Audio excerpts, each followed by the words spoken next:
Right.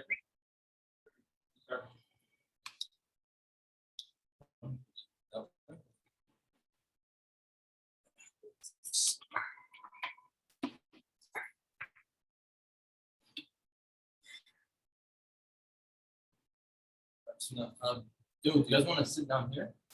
Because if the sisters are walking in, so yeah, you guys can round up like the semicircle. Come closer, like come closer. As soon as they come closer, you're really close. That's the number one.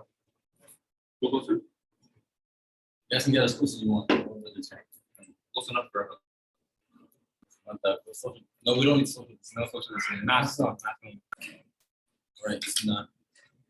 الرحمن الرحيم والعاقبة للمتقين ولا عدوان إلا على الظالمين وأشهد أن لا إله إلا الله وحده لا شريك له وأشهد أن محمدا عبده ورسوله. We begin in the name of Allah, we praise Him. Any gathering that does not begin in the name of Allah is devoid of blessings and barakah. All praises due to Allah, and I bear witness that there is no God but He, alone without any partner, and bear witness that the Prophet ﷺ was his slave and final messenger. وصلي وسلم على المبعوث رحمة للعالمين سيدنا محمد وعلى آله وصحبه أجمعين. And we send our peace and blessings upon the Prophet. Peace and blessings be upon him and upon his family and companions أجمعين. Okay, lesson number one. We learned this one from Mufti Munir, Hadith disciple. Always gotta have your tea with you. You're a true student of knowledge, right? Gotta have your tea with you. Alhamdulillah. All right, we're gonna begin with this dua. And it's a dua you guys should all memorize. It's a very simple dua. Allahumma alimna ma yanfa'una wanfa'na bima 'allamtana wa zidna 'ilma. Okay? Who knows what this means? I know you know what it means. You can say it out loud. You, brother. Can you repeat it? Allahumma alimna ma yanfa'una wanfa'na bima 'allamtana wa zidna 'ilma. Oh Allah, teach us what benefits us and benefit us with what we learn. And the last part, Zidna 'ilma. And increase us in knowledge. And increase us in knowledge. What is the importance of this? What is the importance of this particular dua? It's not been sitting for 6 hours in inquiry classes today. I've had enough talking facilitating. I want you guys to jump into the discussion, okay? What do we mean when we say, oh Allah, grant us beneficial knowledge? And why are we specifying when we ask Allah subhanahu wa ta'ala, doesn't Allah know what is beneficial for us? So when we ask Him, He should grant us that which is beneficial, right? So why are we specifying this? And then why is it like 3 parts of the dua? What's the purpose here? What's the benefit here? There's some knowledge that, at least here in the West, I would say, there's some knowledge which isn't exactly useful, more so haram. And in that sense, we have to try our best as Muslims to try to find that which is actually useful for us and our faith. So there's some knowledge, it's not some, there's a lot of knowledge, and it's not limited to here in the West. This knowledge exists everywhere, any period of time, wherever you are in the world. There's always going to be knowledge that is not beneficial.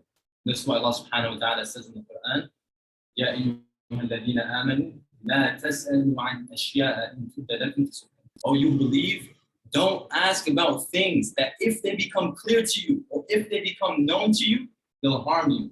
That means there's certain knowledge that is actually harmful. And so now we got to say, okay, look, this particular dua, it has 3 parts. The first part is asking for beneficial knowledge because there are different categories to knowledge. There's knowledge that is beneficial. That's the knowledge that we're asking for. And then there's knowledge that is kind of just useless, right? Like if I go and I tell you, and I was walking through Musk the other day and there was a gray tile on the ground. Is this going to improve your life in any way? Is this going to increase your iman? Is it going to bring you closer to Allah subhanahu wa ta'ala? It's kind of useless, right? It's like a waste of time. And then there's also knowledge that is harmful. That if you know this knowledge, and there's subcategories for this as well, we'll just stick to 2 here, that either it will lead to you doing haram, so this type of knowledge in particular will actually cause you to do something haram, because now you have knowledge of something that's haram, and you act upon it. So that's knowledge that's not beneficial. Or it can lead to destroying your soul. it can lead to soiling your heart, which is very counterintuitive for us as Muslims, right? We don't want to get knowledge that is going to make our heart dirty, that's going to soil our heart. Quite the contrary. What's an example of this type of knowledge? That it literally eats up your soul on the inside. And well, you can say that through this knowledge, you end up eating other things as well. Allah mentioned in the Quran. What's an example of this? It's an act. Backbiting. Backbiting. It corrupts your soul from the inside. Because now, even if you're not the one doing it, but you're the one hearing it, it still corrupts your soul from the inside, right? Because now you're hearing this chit chat. It doesn't benefit you. It doesn't improve your status as a Muslim. And instead, you're harming the community and you're harming yourself. And this is very clear in the Quran. Okay, so that's the first thing. Ask Allah subhanahu wa ta'ala for knowledge that is beneficial. What's the second thing? Make that knowledge. You decide to learn. Which is what? In the form of? Actions. In the form of action. And why is this important? So, okay, you have beneficial knowledge now. There was something I'm thinking about, check it out. So now you have beneficial knowledge, okay? This knowledge is there. Now, what's the importance of action after knowledge? You have to have knowledge before action, you know that, right? And so now you've got the beneficial knowledge. Now, what's the point of the action? You need to be able to implement what you've learned to benefit yourself. And if you don't do that, what ends up happening? It can become a hujjah against you. It can become a like basically something that's a proof against you. Thank you. A proof against you. How? How can it become a proof against you? You know something. This is what Allah subhanahu wa ta'ala has commanded you to do. This is what the Prophet has commanded you to do. It's part of the religion. And you don't act upon it. If you don't know something, you might have an excuse of ignorance. But if you know it, then it's like there's no excuse. Why didn't you know it? There we go. The pen is lifted if you don't know something, right? If you don't know how to pray, you don't know how to do this, you don't know how to calculate your zakah, you don't, although you should be learning to learn these, you should be striving to learn these things, right? But if you don't know and you don't do it, then khalas, you don't know about it. Allah is not going to hold you accountable for something that you didn't know, that you sincerely didn't know. Question: is there something to say though about like being held accountable for not knowing? You know what I'm saying? Like, I know that's a huge topic probably in itself. I don't know if you want to. That is a huge topic in of itself. No, it's beyond the scope of what we want to achieve here today. Okay. But inshallah, we can discuss it after class. Okay? The point is here that if you know something and you don't act upon it, now that's detrimental to you because you knew what the correct thing to do was, and out of your choice, you didn't do it. Because we have choice as human beings, right? We're not forced to do anything. You wake up in the morning, like you chose to wear red socks today, right? I don't know why you chose to do that, but you chose to do that. And so you have that free choice. So once you attain this knowledge, you need to ask Allah subhanahu wa ta'ala to give you the ability to act upon it. And then the third thing, and this is also an interesting part, was in ilma. And you ask Allah to increase you in knowledge. After what? After you've gotten the beneficial knowledge, it's kind of like, it seems like it's kind of out of order, right? Like, don't you ask Allah to increase your knowledge? Like, isn't that the point? Increase us in knowledge, and then you ask for good knowledge. Yeah. No, but now it's at the end. Because you want always first to have that good knowledge and be able to implement it, and then you're ready. Then you're deserving of increasing your knowledge. Then you're able, because now you've gone to the first step, right? You're deserving, you've earned it. Now go to the next step. Increase in your knowledge and go further and further in your journey of knowledge, inshallah. So that's what, inshallah, we'll start with. And as you guys know, the topic of this origins is purification of the heart. And yes. Yes, I can ask one thing. So what if you're unaware of something within the bounds of Islamic law, but you yourself view something morally wrong, but you still act upon it? So is there any ramifications to that? So we don't want to get into details and nuances and all this, but generally speaking, you as a human being, you will know, am I doing something right? Am I doing something wrong? Like generally speaking, you'll be able to, and we'll actually discuss this in further detail, so don't worry. But generally speaking, you'll know this is something correct this is something incorrect. And based off of that, based off of your intention and your level of knowledge, then your actions should follow in accordance with that, right? And that's what you want to be asked about on the day of judgment. Anyways, so we're here. We want to talk about purification of the hearts. I'm going to start off with a story. And you're going to listen to the story, and you're going to be like, Hisham, why are you talking about the story? Because it doesn't make sense right now, but we'll get to that point as well, okay? Let's start at the time of the Prophet ﷺ. Right after the time of the Prophet ﷺ, when the Prophet ﷺ passed away, because he was a man at the end of the day, he was a special man, he was a perfect man, he was a man at the end of the day. And at that time, the companions and the family of the Prophet ﷺ, what happened to them? They were in a state of shock, right? They were grieving, they were in denial, and you had some of the some of the giants of the companions. Some of the companions who were from the best of the best, the top of the top, like Umar bin Khattab radiallahu anhu. And we know what he said, right? When they came and they told him that Muhammad has died, he said, whoever says this, I'm going to strike him. I'm going to strike him. And he was a man of his word, he would do it.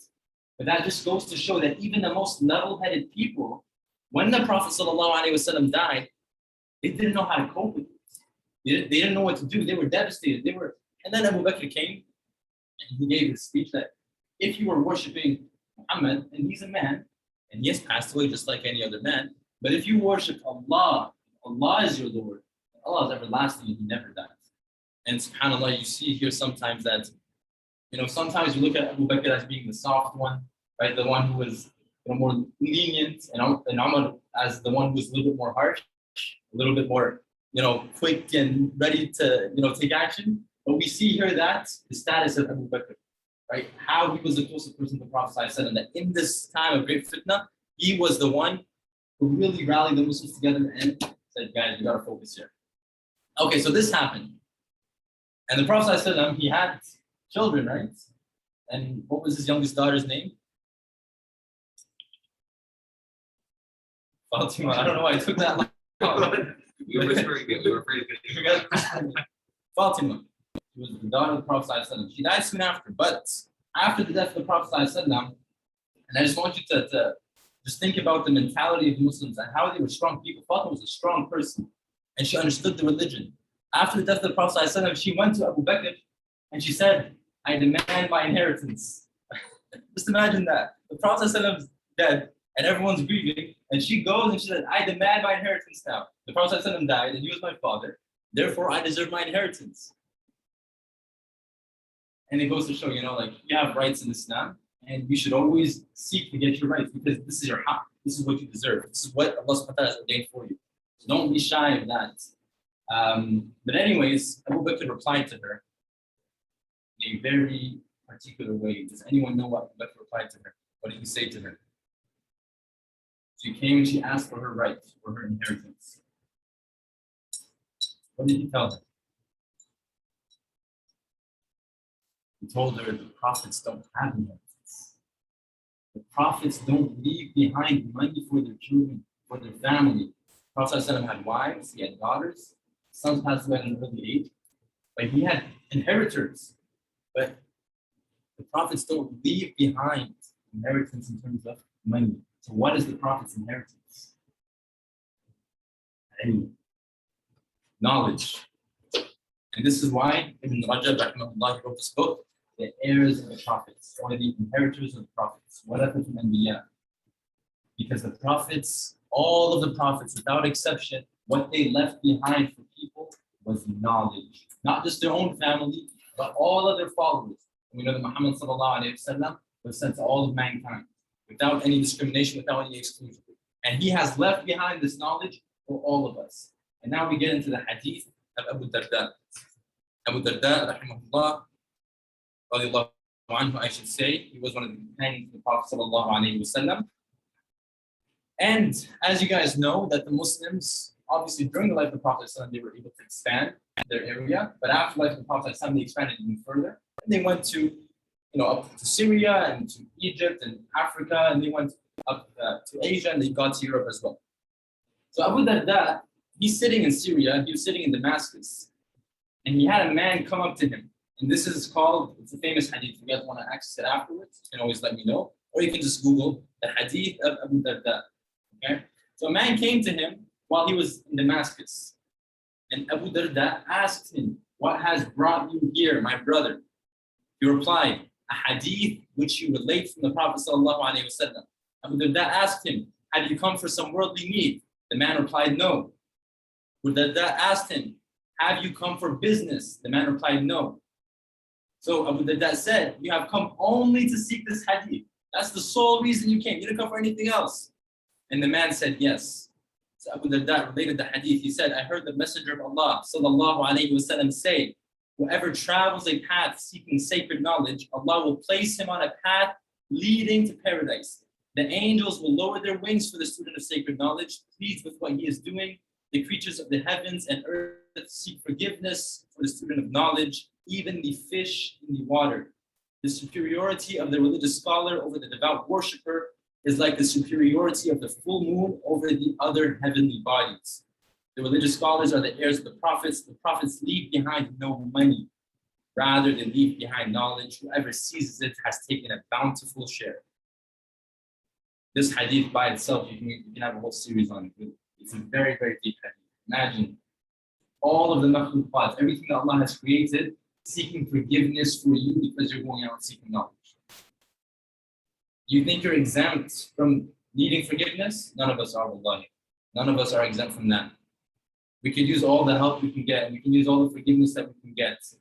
And as a result of this action, Prophet ﷺ is telling us that everything that Allah has created, seek forgiveness for you.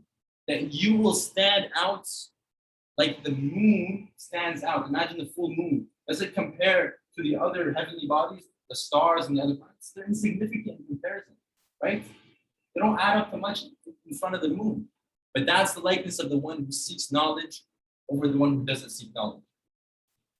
And so then we move into the focus of today's class, which is the hadith of Al-Bukhari, rahmatullahi alayh, that he began his book with. Actually, before we go into that, we're going to speak a little bit about sincerity itself and the virtues of sincerity. Okay, actually, let's explain the hadith first and then we'll get into the virtues of sincerity. So this hadith was related by Umar ibn Khattab, who was on the minbar, and Imam Bukhari, as you guys know, he was famous Sahih, the Jami' al-Musnad Sahih. I don't have it with me here today, but I don't know if we have it on the bookshelf there. And he began his book with this hadith. And his reason was very clear, that this is the most important hadith because it culminates everything. If everything comes down this hadith.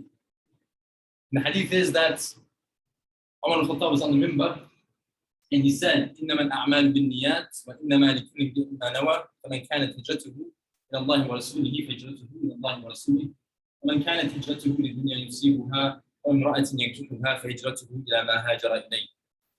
That's Umar al-Khattab was on the minbar, and he said, "Indeed, verily, actions are according to their intentions, and every individual will be rewarded or will be given according to what he has intended."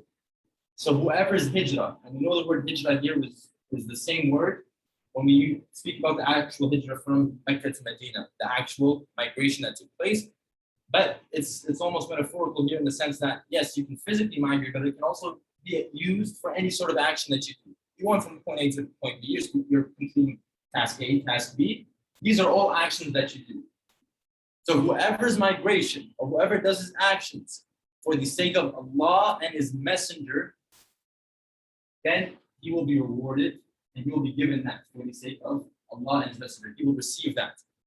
وَمَنْ كَانَتْ هِجْرَتُهُ, and whoever's migration was for some sort of worldly gain or for marrying a woman, then he will get what he has sought, essentially. So that's what he will get.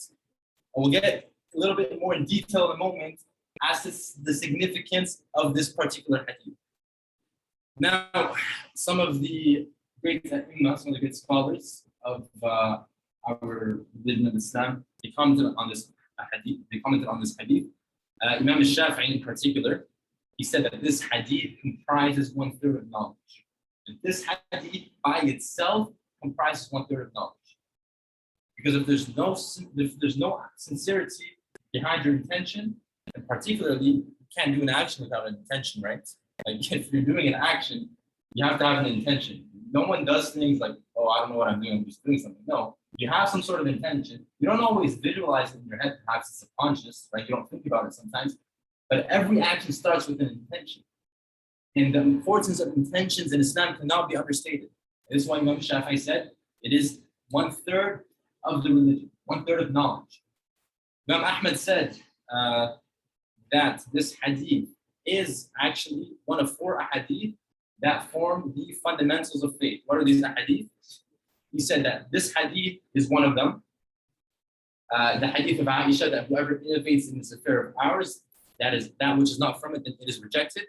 And the 3rd hadith is the hadith of An-Nu'man, that's al-halal bayn al-haram bayn, the halal is clear and the haram is clear. And we'll get into that hadith as well in a second. And many of the other scholars, many of the other famous ai that you heard of, including the ones who wrote the books of hadith, like for example, Abu Dawood and others, they spoke about this hadith and they all said that this is one of the main hadith. In fact, Abu Dawood said that, and he compiled almost 500,000 hadith, and then he put a portion of that in his book of hadith, and then he said, and if I were to condense it even more, this hadith would be one of the handful of few hadith that the religion is based off of.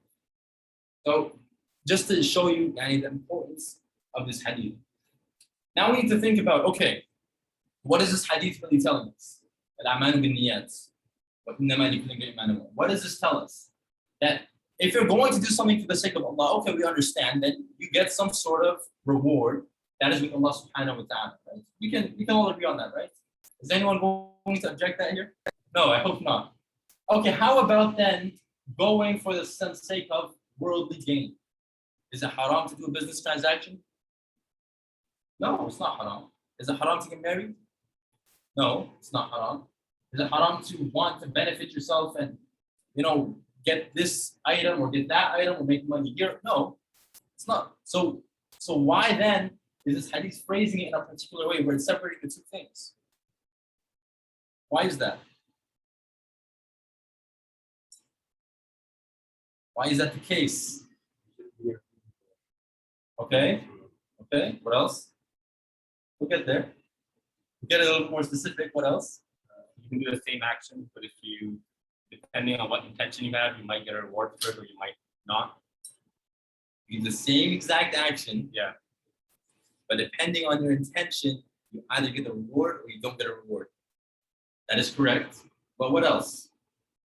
But let's think a little bit more deeply here. Let's think a little bit more deeply. If we want to take it to a very deep understanding, what does it boil down to? What does it boil down to? Who is our Lord? Allah subhanahu wa ta'ala. Who is capable of giving you things? Allah subhanahu wa ta'ala. Who holds your reward in his hand? Who will enter you into paradise? Allah subhanahu wa ta'ala. And so the scholars said, therefore, anything that you do that is not for the sake of Allah is invalid and fruitless. It's invalid and fruitless. And when you hear this at first, you may think, wow, that's a little bit, that's tough, right? That's heavy, right? Like you're telling me if I did something and it wasn't for the sake of Allah subhanahu wa ta'ala, that is invalid and fruitless. That's what I'm telling you. That's exactly what I'm telling you because this is what the scholar said. And let's try to paint a picture so that we can visualize it a little bit more clearly here. What's the average age that people live to in this life? 80? 70? 70? Okay, the hadith 60 to 70 years, okay. Brother knows what he's talking about. We can say, well, brother, I live in Canada and I'm gonna free healthcare. And so the average life expectancy is a little bit longer. Okay, we can say that. So let's say 80 years, 90 years, 100 years, 120 years. Is that pushing it a little bit? Okay, let's take it to the extreme. Let's say 100 years, right? That's like what we would consider, wow, this person lived a long life. So that's what you live in this dunya. But what do we know about the akhirah? Eternal. Is anyone in engineering here? Okay, I have a math question for you. Because I don't do math and health science. What's 100 over infinity? Zero.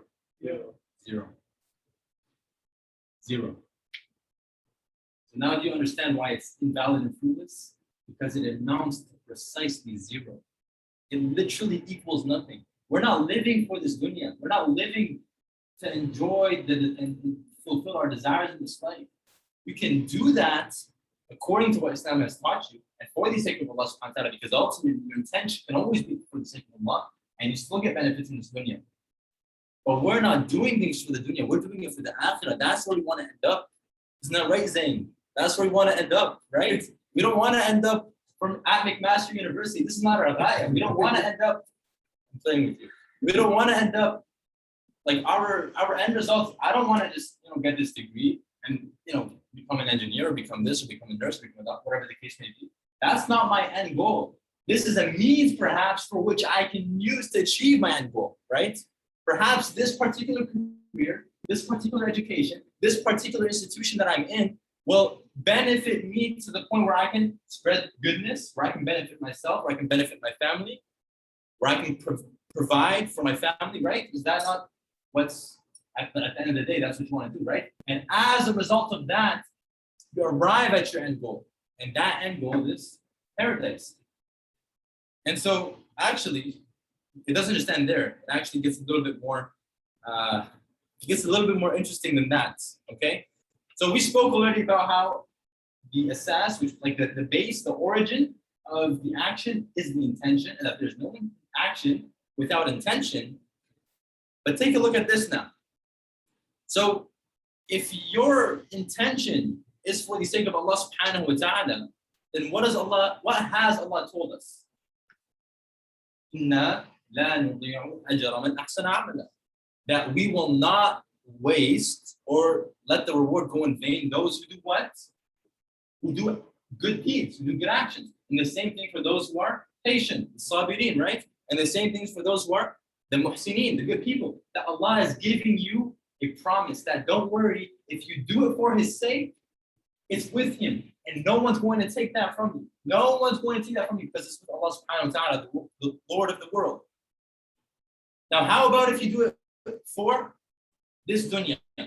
What happens? Aside from the fact that it's invalid, because we can agree that at least from a worldly perspective, that when you do things in this life, you do get some sort of gratification. Is that not correct? Yeah, emotions, you have feelings, you have needs, you have this and that. And so when you do things, you'll get some sort of temporary satisfaction. And that's not wrong. That's completely fine. If you buy a nice car and you want to break the speed limit, although I don't encourage anyone to do that, you want to go a little bit crazy on the highway, 120, 30, 40, 50, you might get like a little bit of a high out of that, right? But then that's it. It ends, right? But we can still say that you get some sort of gratification, some temporary satisfaction. Okay, so let's look at it a little bit deeper then. If that's your intention for the sake of this dunya, then the reality is, the fact of the matter is that sometimes you'll get it, but sometimes you won't get it. Because we're not guaranteed anything in this life. The only guarantee we have is that there's a hereafter, right? That we're going to die and there's going to be hereafter. You're here at university today. You don't know where you're going to be tomorrow.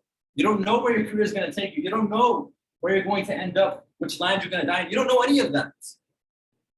So how then are you banking on this life? How are you then investing everything that you have into this life when you have no guarantee in it?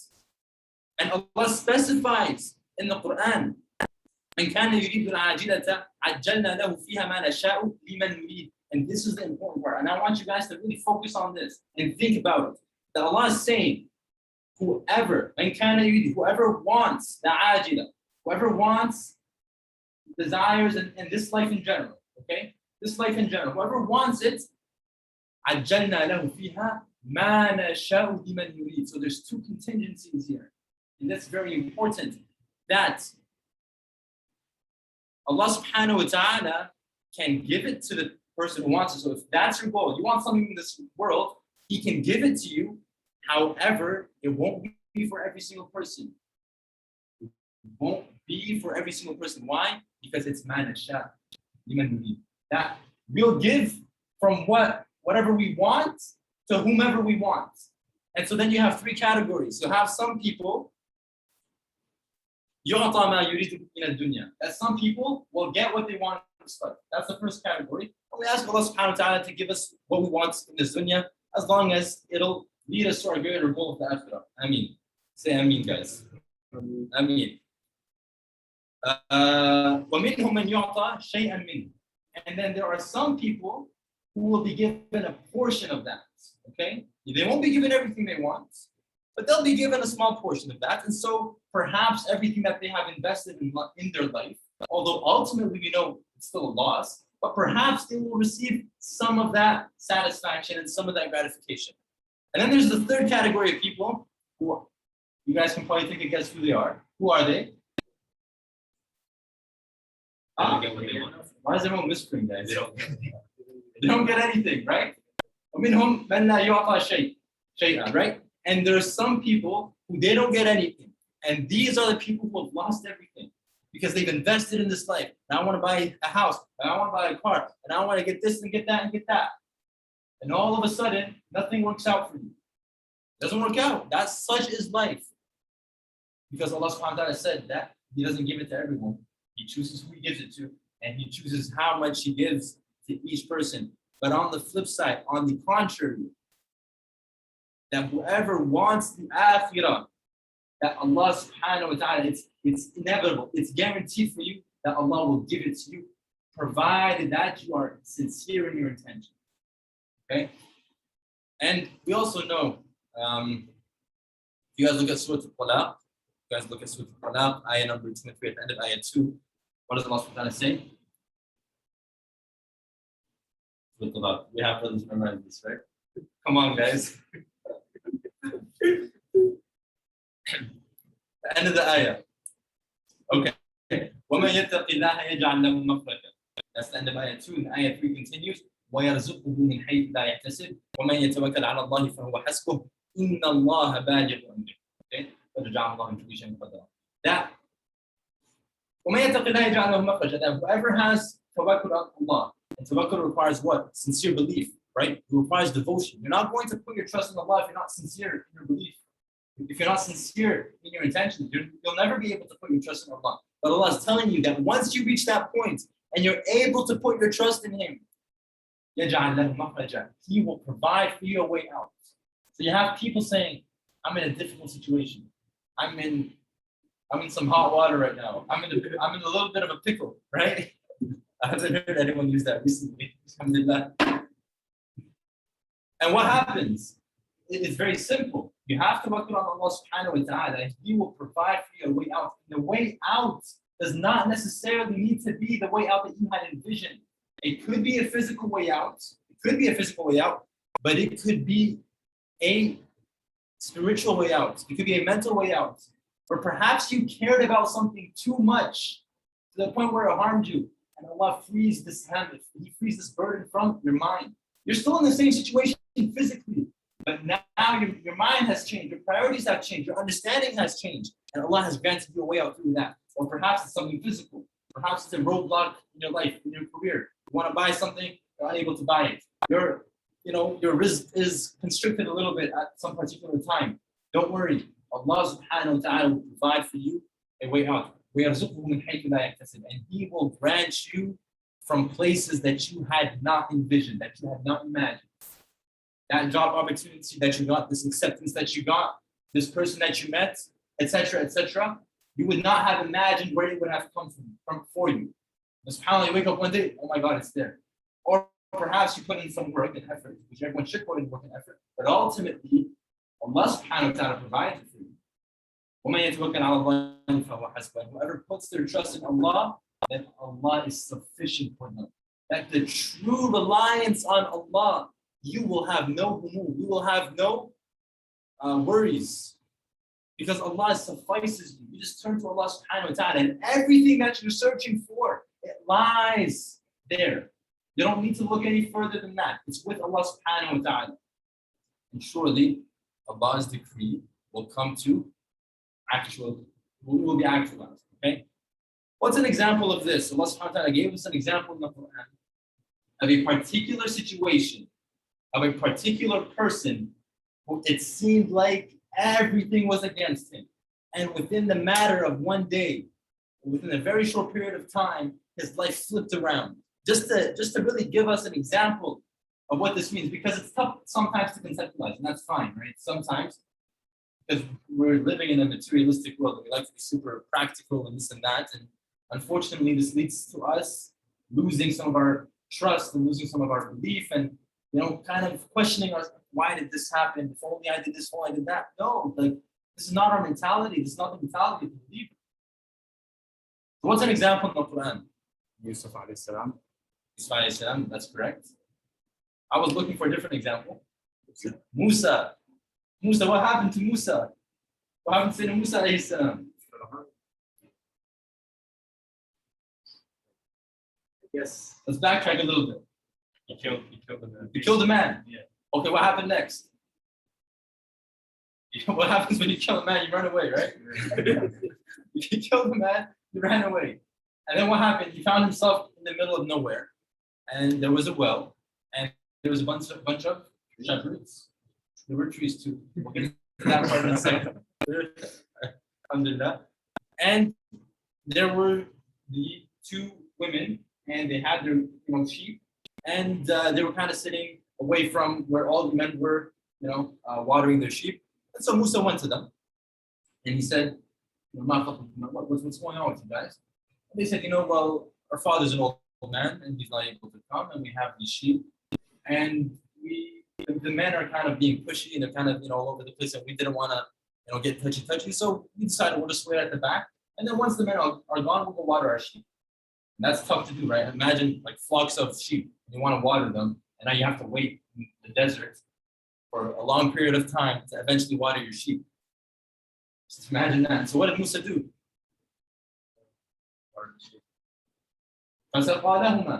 So he went and he watered their sheep. He said, "No problem, I'll take care of it." He went and watered their sheep. And what did he do after that? This is the point we want to focus on. What did he do after he watered their sheep? Did he stick around and say, "Hey, how you guys doing? Hey, can I talk to your father? Hey, how's this?" No. Did he go to the other men and say, "You guys are losers. I'm a real man. I helped these women out while you guys were not being very helpful"? Did he do that? No. What did he do? Said it earlier. He didn't leave, kind of. Allah says he went and he sat under a tree. Gave him the sheep. Thank you. He left. He didn't stick around. He didn't stick around to chit chat. And when he sat under his tree, what happened?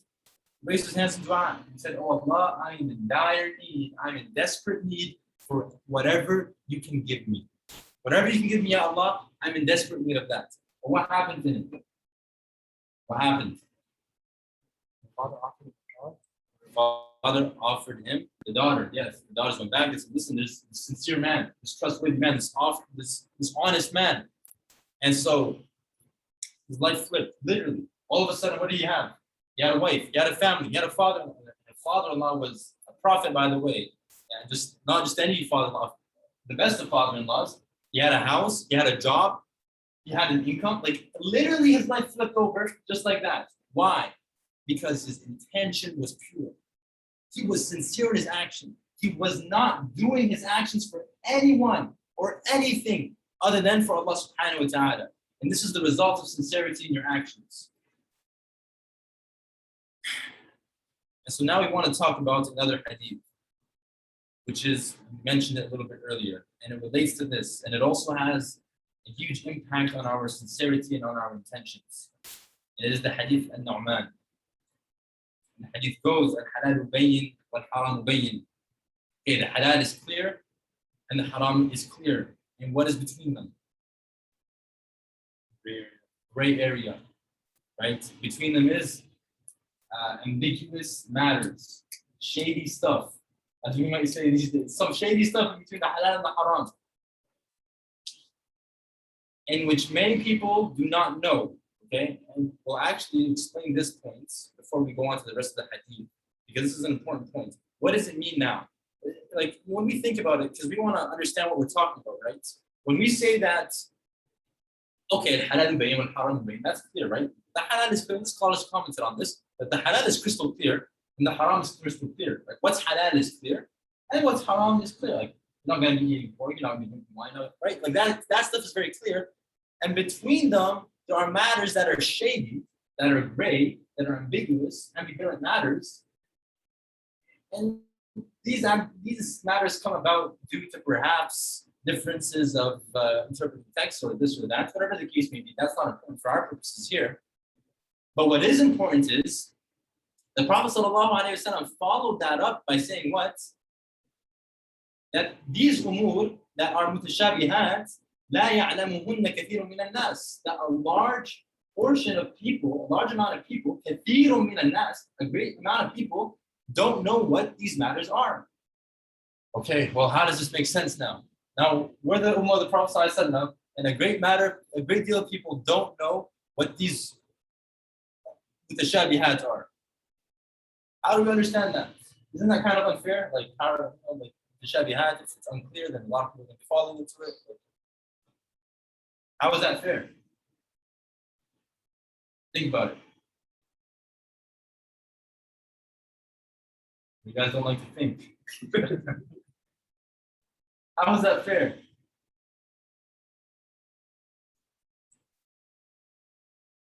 Okay, it means هذه المتشابهات لا يعلمهن كثير من الناس ويعلمهن كثير. It's true. A lot of people don't know about these things, but a lot of people know about these things. And the wording is important. That the Prophet ﷺ he didn't say لا يعلمهن أكثر الناس. He didn't say that majority of people don't know them. This is the distinction you want to make.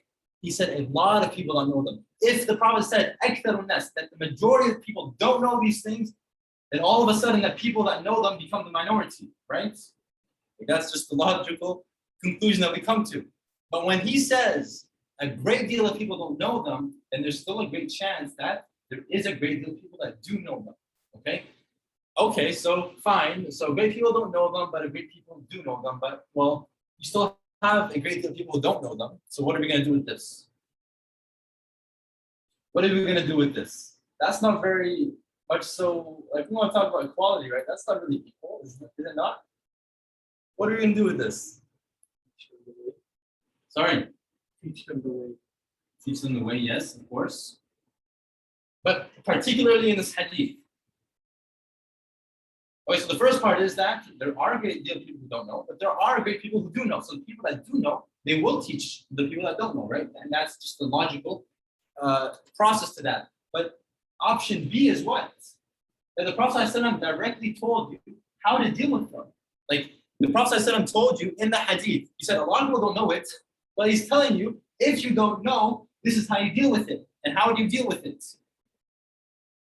Whomever guards himself against ambivalent matters has gone to the utmost limit in seeking to be clear in his deen and his honor. That if you are a person who sincerely, you're like, you know what, I don't want to go into the gray area because of what the Prophet ﷺ will say as we complete the hadith. If you sincerely say, I want to stick with that which I know is good, it's that which I know is halal, and there is plenty of that for us to choose from. It's not like we're restricted in that. And it's one of the blessings of Allah subhanahu wa ta'ala.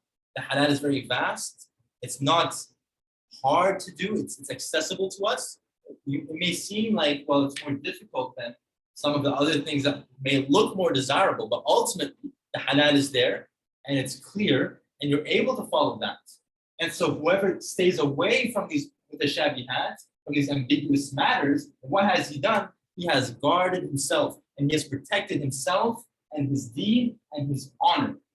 And what about the other person? Whoever falls into these ambiguous matters, what happens to him? What did the Prophet say? Very particular. If you fall into the gray area, what happens? Huh? Lost. You become lost.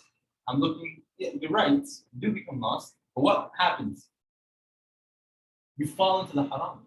This is what the Prophet said. When you fall into the gray matter, when you fall into the gray matters, when you fall into this gray area, you inevitably fall into the haram because that's just the progression of things. It starts off, you know what, I'm going to do this. It's not as halal as I would have hoped, but it's halal enough.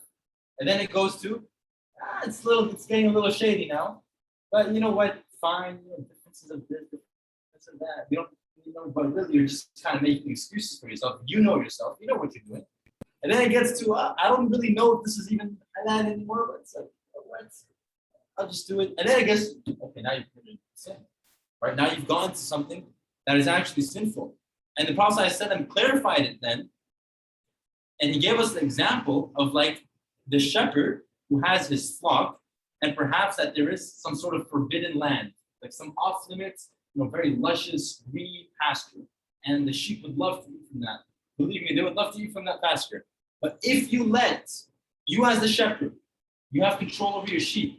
And if you let them get too close, even though they're not on the land that is off limits yet, what's going to happen? It's inevitable that they are going to go into that land, and they should not be doing that. They shouldn't be going there, but it's inevitable that they will end up there. And the Prophet ﷺ likened it to a king who has his pasture, right? The king has his kingdom, his area that's off limits to people. And the Prophet ﷺ said, surely Allah's forbidden pasture is the things that He has forbidden. So don't get close to the things that Allah has forbidden, lest you fall into them. And at that point, you have a much larger problem on your hands, right? And the Prophet ﷺ concluded this hadith by saying, surely in the body there is a lump of flesh which is sound, and when it is sound, the whole body is sound, and when it is corrupt, the whole body is corrupt. Truly, it is the what? The heart. It is the heart. And so it starts with the heart. And this is why we're here today. It starts with the heart. And if you focus on that, if you focus on purifying your heart, then all of the rest will become much easier for you. It will become a lot easier for you because now your intention is for Allah subhanahu wa ta'ala. And that which Allah is pleased with pleases you. That which Allah is pleased with pleases you. And we don't have a lot of time left. We went to maybe 1,000 hadith that talk about this particular point. But let's conclude with this, inshallah. What is our purpose in life? We want to get to the crux of the matter. Worship Allah. Worship Allah subhanahu wa ta'ala. That is the purpose of life. وَمَا أُمِرُوا إِلَّا لِيَعْبُدُوا اللَّهَ مُخْلِصِينَ لَهُ الدِّينَ حُنَفَاءَ وَيُقِيمُوا الصَّلَاةَ وَيُؤْتُوا الزَّكَاةَ وَذَلِكَ دِينُ الْقَيِّمَةِ. They were not commanded except to worship Allah. In what way? Sincerely. With true sincerity. And that comes from what? The correct intent. This is what you have been commanded, right? In Surah Muhammad, Allah subhanahu wa ta'ala says, يَا إِذَا الَّذِينَ آمَنُوا أَطِيعُوا اللَّهَ وَأَطِيعُوا الرَّسُولَ وَلَا تُبْطِلُوا أَعْمَالَكُمْ. That all you believe, obey Allah and obey His Prophet, and do not nullify your deeds. How do you nullify your deeds? We're whispering this time. An impure intention. An impure intention. That's one of the words. An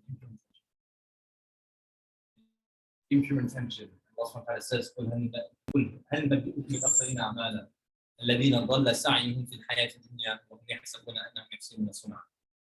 Shall we tell you about those who are the biggest losers in terms of their actions, in terms of what they have done? Those who basically they were doing things in this life and they thought they were doing something good, but really they got nothing good out of it because their intentions were wrong. Their intentions were way off, man. Intentions got them absolutely nowhere. As opposed to whom? The people that Allah subhanahu wa ta'ala tells us about in Surah Al-Insan. What do they say? لا نريد منكم جزاء ولا شكورا. We don't want from the people, they do a lot of good things, but they don't want from the people any reward. They don't want from the people even a thanks. They don't want that from the people. إِنَّا نَخَافُ مِنْ رَبِّنَا يَوْمًا عَبُوسًا قَمْطَرِيرًا. Because why? They fear the day of judgment. And they fear what Allah subhanahu wa ta'ala has in store for those who are not sincere in their actions. This hadith in Sahih Muslim. Basically, it's a long hadith. You had a group of people, a few individuals, and they come to the Prophet ﷺ, and the first one was saying, actually was said of this person that he died as shaheed, right? He fought for 3 days or whatever the number is, fi sabilillah, for the sake of Allah, and he was martyred. And you would think, well, surely this person will be rewarded Jannah, in the highest level of Jannah. And the Prophet ﷺ, no, he's a liar. Why? Because he didn't do it for the sake of Allah. He did it so people would say, oh wow, look at him, he's so brave. Look at this courageous man. Look at this guy standing up for the Muslims. That's why he did it. And as a result, Prophet said his face will be dragged on the floor. He's going to be thrown in the pit of fire. That's what's going to happen to him. And the second person is a person who was a scholar of the Quran. He had an immense knowledge of the Quran. And they came before Prophet, look at so and so. And Prophet said, he's a liar. He did it so that people can say, look at him. He's a qari, look at him. He has a great deal of knowledge. He's a scholar.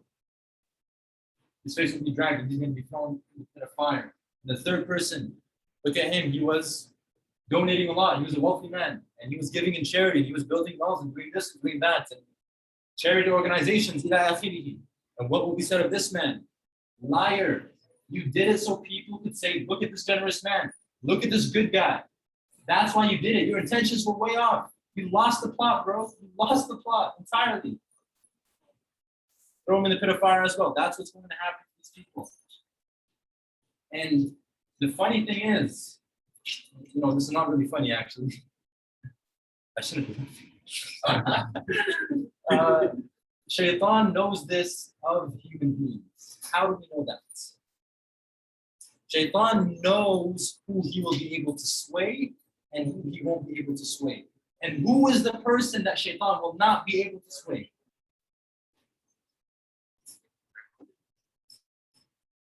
Okay, I'm looking for something more specific. What have we been talking about for the past? The one of the pure heart. Okay, Pure intentions. pure intentions. Shaitan's, there was an exchange, right? It was like, this is Shaitan, you're, tell us, get out of here. Shaitan's like, give me some time, give me until the, hour. Allah said, okay, fine, you get that. And Shaitan said, I'm going to sway the hearts of these people, and I'm going to get them to do bad things. Except whom? Except your slaves who are sincere. These are Shaitan will not be able to touch. He won't be able to get near them. And he knows that. Shaitan knows that. So if you want to defend yourself against Shaitan, use that which has been particularly mentioned in the Quran. So we'll end there, inshallah. And really at the end of the day, guys, it comes down to us wanting to purify our hearts, having, you want to be devoted to Allah subhanahu wa ta'ala, right? That's what it comes down to at the end of the day. And there's a quote that devotion, there's a quote from the Salaf, that devotion is purifying the heart from all impurities, so that the intention of drawing nearer to Allah is freed from all other motives except that of seeking His pleasure. That's your ghaya, that's your end goal. You want to seek Allah subhanahu wa ta'ala's pleasure, and you don't want it to be tainted or affected by things that are not for the sake of Allah. That's not what you want. Because surely that's going to lead to your heart being swayed and swayed and swayed and swayed until the point of you're too far gone. I don't want to say too far gone, you're so far gone, because you can always come back to Allah subhanahu wa ta'ala, and that's what Allah subhanahu wa ta'ala wants us to do. And we'll talk about that in future classes, inshallah. This was just the introductory class, and we will end there. سبحانك اللهم وبحمدك اشهد ان لا اله الا انت استغفرك واتوب اليك وصلى الله على محمد والحمد لله رب العالمين. Someone I could jot down.